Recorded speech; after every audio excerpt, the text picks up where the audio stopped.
नमस्कार विद्यार्थियों, मैं गंगाधर बाकर आपका ऑनलाइन क्लासेस में स्वागत करता हूं।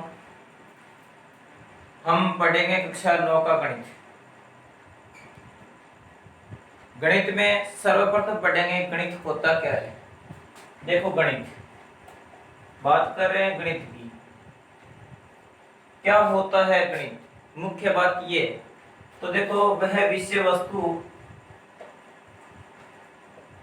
विषय वस्तु जिसमें गणनाओं की प्रधानता होती है, गणनाओं की प्रधानता होती है, गणित कहलाता है।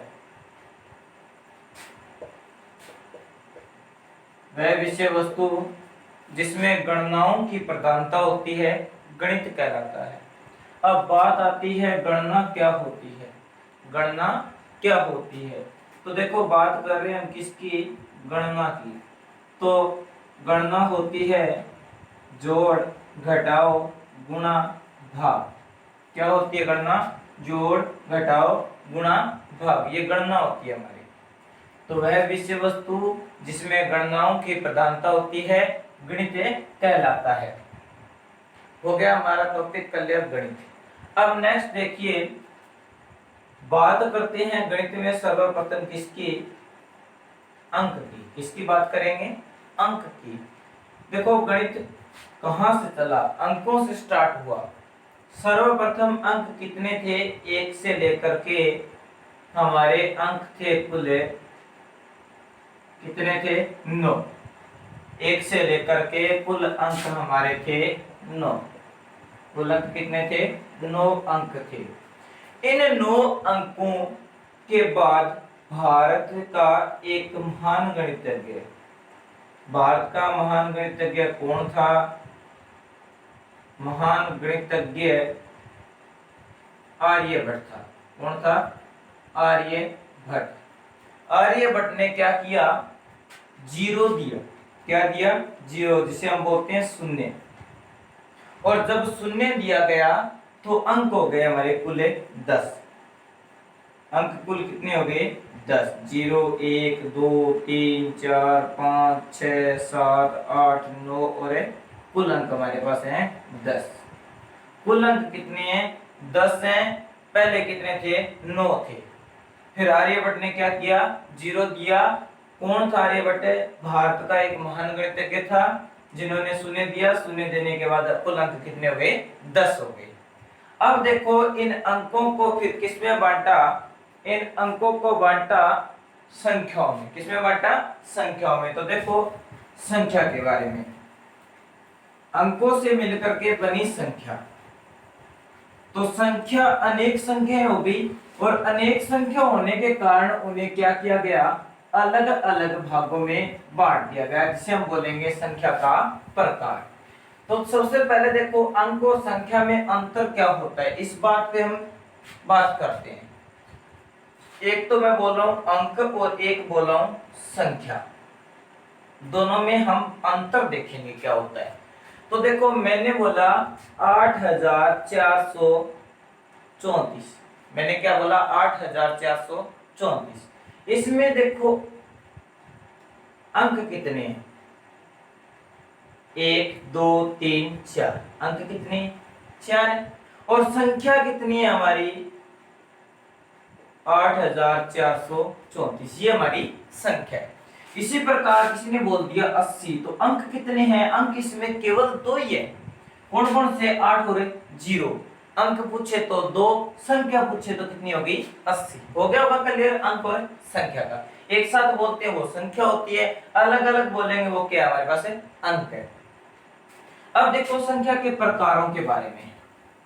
संख्या के प्रकारों के बारे में हम डिवाइडेशन करेंगे। उनके प्रकारों को पढ़ेंगे, कितने भागों में बांटा गया है। तो इसको हम बोलते हैं संख्या के प्रकार। संख्या के प्रकार यानी types of number. Types of number, संख्या के प्रकार। सबसे पहले आई प्राकृत संख्या। कौन सी आई? प्राकृत संख्या, जिसका प्रतीक होता है n, और n को इंग्लिश में बोलते हैं नेचुरल नंबर। इसका प्रतीक क्या है? n है।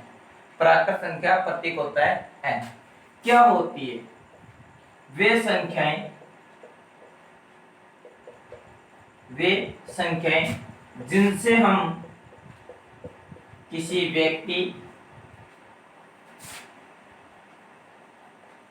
वस्तु, स्थान आदि को गिना जा सके, वो क्या कहलाती है? आपकी प्राकृत संख्या कहलाती है।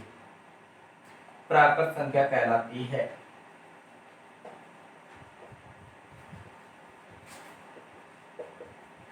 वे संख्याएं जिनसे हम किसी व्यक्ति, वस्तु, जगह, स्थान आदि को गिन सकते हैं, वो क्या कहलाती है? प्राकृत संख्या कहला सकती है। या इसके अलावा क्या बोल सकते हैं? वे संख्याएं जो एक से शुरू होती है, तथा एक क्रमबद्ध तरीके में चलती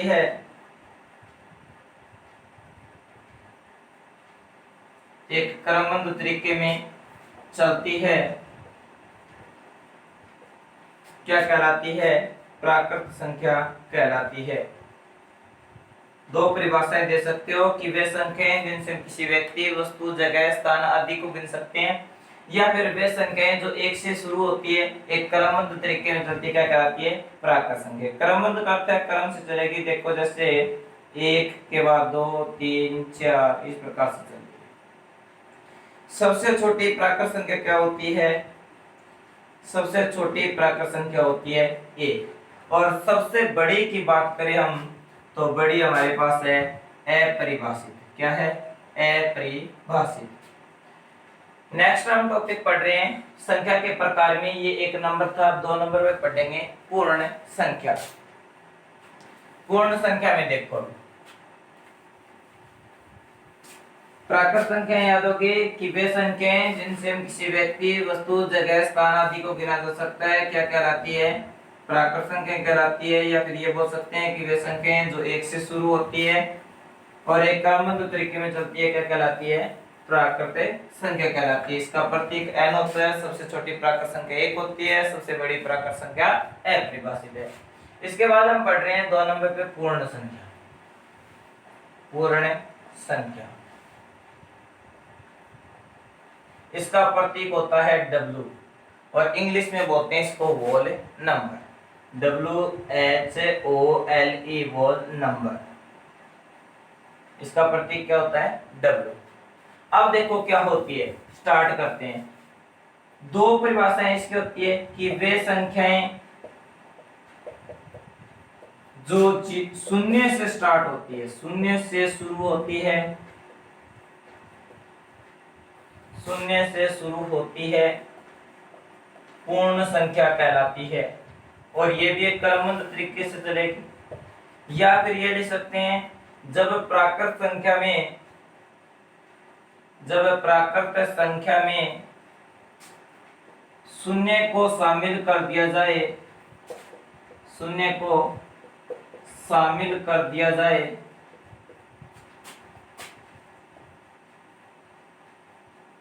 तो वे पूर्ण संख्याएं कहलाती है। पूर्ण संख्याएं कहलाती है। देखो, एक तो वो है कि जो शून्य से स्टार्ट होती है, या फिर ये बोल सकते हैं कि प्राकृत संख्या में शून्य को शामिल कर दिया जाए, क्या कहलाती है? पूर्ण संख्या कहलाती है। प्रतीक W होता है। स्टार्ट करेंगे तो देखो 0, 1, 2, 3 इस प्रकार से चलेगी। सबसे छोटी पूछे तो 0, ये सबसे छोटी है, और सबसे बड़ी पूछे तो वही अपरिभाषित या अनंत। नेक्स्ट, इसके फिर प्रकार, किसके प्रकार है? पूर्ण संख्या के प्रकार। पूर्ण संख्या के कौन कौन से प्रकार होते हैं? देखो, पूर्ण संख्या में सबसे पहला प्रकार आता है सम संख्या। कौन सा आता है? सम संख्या। सम संख्या, जिसे बोलते हैं इवन नंबर। Even number. क्या होता, देखो वे संख्याएं जिसमें 2 का भाग पूरा पूरा जाता है पूर्ण संख्याएं कहलाती है। वे संख्याएं जिसमें 2 का भाग पूरा पूरा जाता है, पूरा पूरा जाता है, सम संख्या कहलाती है, सम संख्या कहलाती है। देखो कि वे संख्याएं जिसमें 2 का भाग हम पूरा पूरा दे रहे हैं या पूरा पूरा भाग जा रहा है, शेषफल क्या आ रहा है, शून्य आ रहा है, तो वो क्या कहलाएगी, हमारी सम संख्या कहलाएगी। पहले शायद मैंने पूर्ण बोल दिया, उसके लिए सॉरी, सम संख्या कहलाएगी। इसके बाद देखो इसकी होती है पहचान। पहचान में हम क्या करेंगे, पहचान आज तक अपने ये पढ़ा है कि यदि किसी संख्या का इकाई अंक 0, 2, 4, 6, 8 हो, देखो वो पहचान होती है, परिभाषा ये होती है कि वे संख्याएं जिसमें 2 का भाग पूरा पूरा जाता है सम संख्या कहलाती है। तो पहचान में क्या लिखेंगे, वे संख्याएं जिनका इकाई अंक 0, 2, 4, 6 तथा 8 हो सम संख्या कहलाती है, सम संख्या कहलाती है। इसके बाद देखो इसका आता है बी पार्ट, वो होता है आपका विषम संख्या।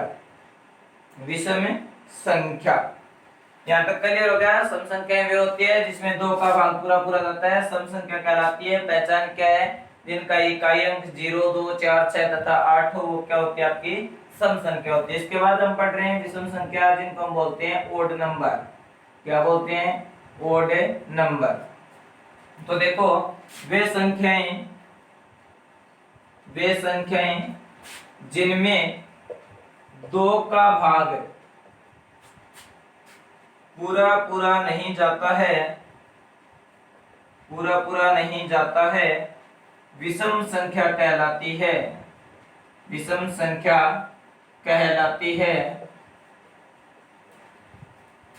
या फिर इसकी पहचान लिख रहे हैं तो पहचान हो जाएगी, वे संख्याएं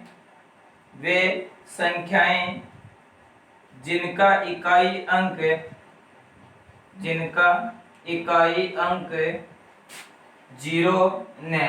1, 3, 5 तथा 7 एवं 9 हो। वे संख्याएं जिनका इकाई अंक 1, 3, 5, 7 तथा 9 हो, क्या कहलाती है, विषम संख्या कहलाती है। क्या कहलाती है, विषम संख्या कहलाती है। अब बात करते हैं, मैं एक ही बात बोल रहा हूँ, इकाई अंक। इकाई अंक क्या होता है, वैसे तो आप लोग जानते हो, फिर भी मैं बता देता हूँ। जैसे मैंने लिखा 4893, तो ये समय या विषम बताओ। देखो इकाई अंक ये होता है, इसको हम बोलते हैं इकाई। ये हमारे पास है दाई अंक, इसे बोलते हैं सैकड़ा। और ये क्या होता है, हजार। फिर इसके बाद 10,000, लाख, 10 लाख, करोड़, 10 करोड़, इस प्रकार से चलता रहेगा। तो इकाई अंक कितना है, 3 है। तो इकाई अंक 3 है, तो ये कौन सी संख्या होगी, विषम संख्या होगी। इसी प्रकार से देखो 7, 9, 4, 2, ये बताओ कौन सी संख्या है, 7942। तो इसका इकाई अंक 2 है, तो ये क्या होगी, हमारी सम संख्या होगी। नेक्स्ट देखिए, सम हो गई और विषम हो गई, ये किसके पार्ट थे, पूर्ण के पार्ट थे। नेक्स्ट पार्ट हम स्टार्ट कर रहे हैं, पूर्ण का तीसरा पार्ट है, जिसको हम बोलते हैं अभाज्य संख्या। कौन सी संख्या, अभाज्य संख्या। तो देखिए अब हम पढ़ेंगे अभाज्य संख्या। अभाज्य संख्या में क्या होता है, हमारे पास सी पार्ट है, अभाज्य संख्या।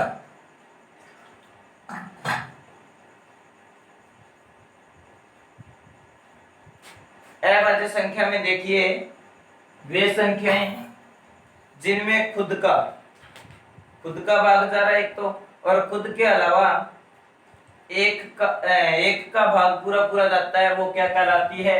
अभाज्य संख्या कहलाती है। जैसे मैं लिख देता हूं, वे संख्याएं जिनमें स्वयं व स्वयं के अलावा केवल एक का भाग जाता है, अभाज्य संख्या कहलाती है। अभाज्य संख्या कहलाती है।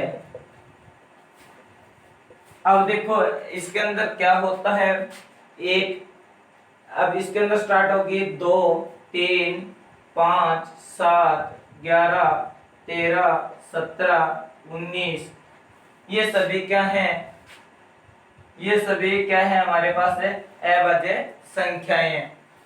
तो देखो वे संख्याएं जिनमें स्वयं और स्वयं के अलावा केवल एक का भाग जाता है अभाज्य संख्या कहलाती है।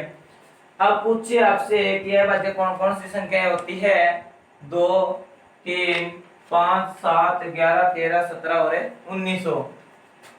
अगर आपसे पूछ ले कि सबसे छोटी अभाज्य संख्या, क्या पूछे? सबसे छोटी अभाज्य संख्या, तो सबसे छोटे जब भी अभाज्य संख्या की बात हो तो वो क्या होगी? 2। और आपसे ये पूछे कि सम अभाज्य संख्या, तो सम अभाज्य संख्या केवल क्या होती है? 2 होती है। 2 के अलावा सभी जितनी भी संख्याएं होती है वो क्या होती है? विषम होती है। यहाँ तक क्लियर हो गया सभी का? नेक्स्ट इसका डी पार्ट है भाज्य संख्या। कौन सा? भाज्य संख्या। ये क्या होती है? देखो वे संख्याएं जिनमें खुद यानी स्वयं, ठीक है, और अन्य संख्या का भी भाग पूरा पूरा जाता है, क्या कहलाती है? भाज्य संख्याएं कहलाती है। भाज्य संख्या कहलाती है। देखो वे संख्याएं जिनमें खुद का भी भाग जा रहा है, खुद के अलावा अन्य संख्याओं के का भी भाग पूरा पूरा जा रहा है, क्या कहलाती है? भाज्य संख्याएं कहलाती है। उदाहरण के तौर पे 4 6 8 9 10 12 14 इस प्रकार से चलती रहेगी। तो आप लोगों से पूछ ले सबसे छोटी भाज्य संख्या, तो क्या बताओगे? 4। अब देखो यहां संख्याएं स्टार्ट हुई थी 2 3 4 5 6, अब क्रम स्टार्ट हो गया इनका 2 से आगे। कौन नहीं है? 1 नहीं है। तो याद रखना, एक न तो भाज्य होता है, और न ही अभाज्य होता है। याद रखना, न तो भाज्य होता है एक, और न ही क्या होता है? अभाज्य होता है। आप लोगों ने कहावत सुनी होगी कि धोबी का कुत्ता घर का न घाट का, वो बात है एक के साथ। एक न तो भाज्य के साथ है और नहीं अभाज्य के साथ है। इसके बाद फिर हम पढ़ रहे थे, इसके 4 पार्ट हमने पढ़ लिए। सबसे पहले हमने पढ़ा प्राकृत संख्या, फिर उसके बाद हमने पढ़ा पूर्ण संख्या, फिर पूर्ण संख्या के 4 भाग पढ़े। अब नेक्स्ट पढ़ रहे हैं हम पूर्णांक। पूर्णांक से पहले 2 संख्याओं के बारे में हम जानकारी लेंगे। एक तो होती है धनात्मक और एक क्या होती है? ऋणात्मक। सबसे पहले मैं बात कर रहा हूं धनात्मक संख्या की। किसकी? धनात्मक संख्या की, जिसे बोलते हैं हम पॉजिटिव नंबर। तो देखो धनात्मक संख्या कौन सी होती है? वे संख्याएं जिनके आगे प्लस लगा करके दर्शाते हैं या फिर कोई चिन्ह नहीं लगाते। या तो प्लस लगा करके दर्शाएंगे या फिर कोई चिन्ह नहीं लगाएंगे, वो क्या होगी? धनात्मक संख्याएं होगी। जैसे हम ये लिख रहे हैं, ये जितनी भी संख्याएं लिख रहे हैं वो सभी क्या है? धनात्मक है। इसके बाद नेक्स्ट आती है ऋणात्मक संख्या, जिसे हम बोलते हैं नेगेटिव नंबर। तो देखो नेगेटिव नंबर में क्या आएगा, माइनस का 1, माइनस का 2, माइनस का 3, माइनस का 4, जिनके आगे हम माइनस लगा के दर्शा रहे हैं, जिनके आगे हमें माइनस लगा के दर्शा रहे हैं, वो क्या होती है, ऋणात्मक संख्याएं होती है। अब देखो, अब बचा कौन, जीरो। जीरो न तो धनात्मक होता है और न ही ऋणात्मक होता है, न तो वो धनात्मक के साथ आएगा और न ही ऋणात्मक के साथ आएगा। तो देखो इसके बाद फिर आता है पूर्णांक। क्या आता है, पूर्णांक, जिसे हम लिखते हैं आई या जेड से। आई का मतलब होता है इंटीजर और इंटीजर का अर्थ क्या होता है, पूर्णांक। जेड का अर्थ होता है जहलीन। क्या अर्थ होता है, जहलीन, जो यूनानी भाषा के दो शब्दों से मिलकर के बना होता है। कौन सी भाषा का शब्द है जहलीन, यूनानी भाषा का। और दो शब्द कौन कौन से हैं, एक तो शब्द है जह और एक क्या है, लीन, जिनका अर्थ होता है संख्याओं को गिनना। क्या अर्थ होता है, संख्याओं को गिनना। पूर्णांक को आई या जेड से लिखते हैं। आई का मतलब इंटीजर होता है, जेड का मतलब जहलीन होता है। जहलीन यूनानी भाषा का शब्द है जो दो शब्दों से मिलकर के बना होता है, जह प्लस लीन, यानी कि संख्याओं को गिनना। देखो अब पूर्णांक होते क्या हैं। पूर्णांक में देखो सभी तो धनात्मक संख्याएं और ऋणात्मक संख्याएं और क्या बचा, शून्य और शून्य। देखो धनात्मक, ऋणात्मक और शून्य तीनों का मिश्रित रूप, तीनों का कौन सा रूप है, मिश्रित रूप क्या कहलाता है, पूर्णांक कहलाता है। याद हो गया यहाँ तक, पूर्णांक कहलाता है। अब हमारा पहला चैप्टर है परिमेय संख्या, उसी के लिए इतना बताया गया। अब चैप्टर के बारे में पढ़ेंगे, तो चैप्टर का नाम है परिमेय संख्या। तो सबसे पहले देखो मैं क्लियर कर देता हूं परिमेय संख्या क्या होती है। तो परिमेय संख्याएं के बारे में आपको 10th क्लास में भी पढ़ना पड़ेगा, तो अच्छे से पढ़ लीजिए ताकि 10th में आपको पढ़ते समय याद आ जाए। परिमेय संख्याएं, जिसका प्रतीक होता है Q।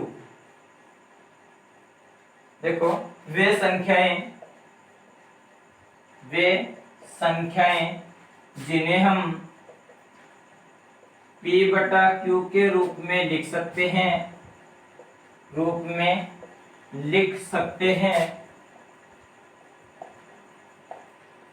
P व Q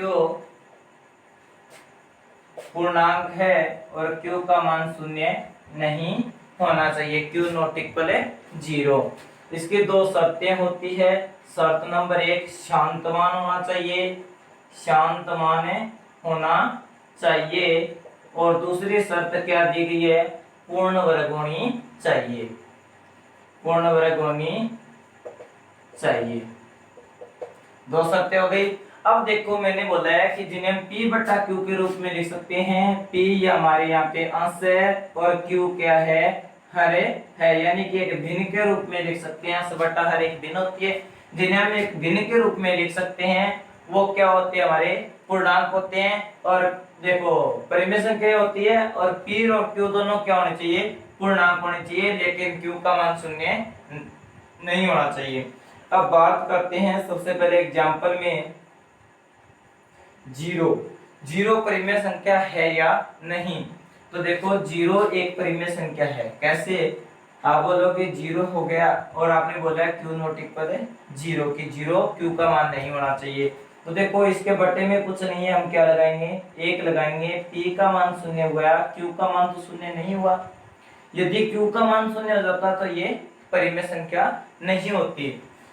अब देखो P का मान शून्य हुआ और बटे में मैंने 1 क्यों लगाया, क्योंकि किसी भी संख्या के भाग में कुछ नहीं होता तो 1 लगा सकते हैं, क्योंकि किसी भी संख्या में 1 का भाग देने पर कोई चेंजिंग नहीं होता, कोई बदलाव नहीं आता है। इसी प्रकार से 100 के बटे में 1 लगा दो, P बटा Q, ये सभी क्या है, परिमेय संख्याएं हैं। अब बात करते हैं यदि मान हो जाए शून्य, किसका, Q का मान शून्य हो जाए तो इस संख्या का मान कितना हो सकता है, अनंत हो जाता है। याद रखना, यदि किसी भी संख्या के बटे में 0 आ जाता है तो उसका मान अनंत हो जाता है। जैसे 100 के बटे में 0 लगा देंगे तो भी अनंत, 1000 के बटे में लगाएंगे तो भी अनंत, चाहे वो संख्या कितनी बड़ी हो, उसके बाद में अगर 0 लग जाता है तो वो क्या हो जाती है, अनंत हो जाती है। इसके बाद हम पढ़ रहे हैं नेक्स्ट अपरिमेय संख्या। क्या पढ़ रहे हैं, अपरिमेय संख्या। अपरिमेय संख्या वे संख्याएं जिन्हें हम p/q के रूप में नहीं लिख सकते। p व q पूर्णांक नहीं है और q नॉट इक्वल है 0। शर्त वही है, देखो शांत मान यहाँ पे लगा देंगे, नहीं होना चाहिए, और पूर्ण वर्ग नहीं होनी चाहिए। ये दो शर्त हो जाएगी। उदाहरण के लिए √2, √3, √5, √7। देखो शांत मान का मतलब होता है भाग पूरा पूरा हो जाना, और यहाँ पे शांत मान नहीं है तो भाग पूरा पूरा नहीं जाएगा, शेषफल बचता जाएगा, भाग देते जाओगे, पॉइंटों में भाग चलता रहेगा। और पूर्ण वर्ग नहीं होने का मतलब है, देखो इनका रूट निकाल के देखो, रूट इसका निकलेगा नहीं। अगर पूर्ण वर्ग होती है, पूर्ण वर्ग कौन कौन सी होती है, जैसे √1 है, √4 है, √9 है, √16 है, √25 है। इस प्रकार ये सभी बाकी की बची हुई संख्याएं क्या है, अपरिमेय संख्या है। तो नेक्स्ट वीडियो में हम पढ़ेंगे वास्तविक संख्याएं, वास्तविक संख्याएं और काल्पनिक संख्याएं, और इसके बाद हम पहला चैप्टर स्टार्ट करेंगे जो कि हमें नेक्स्ट वीडियो में पढ़ेंगे।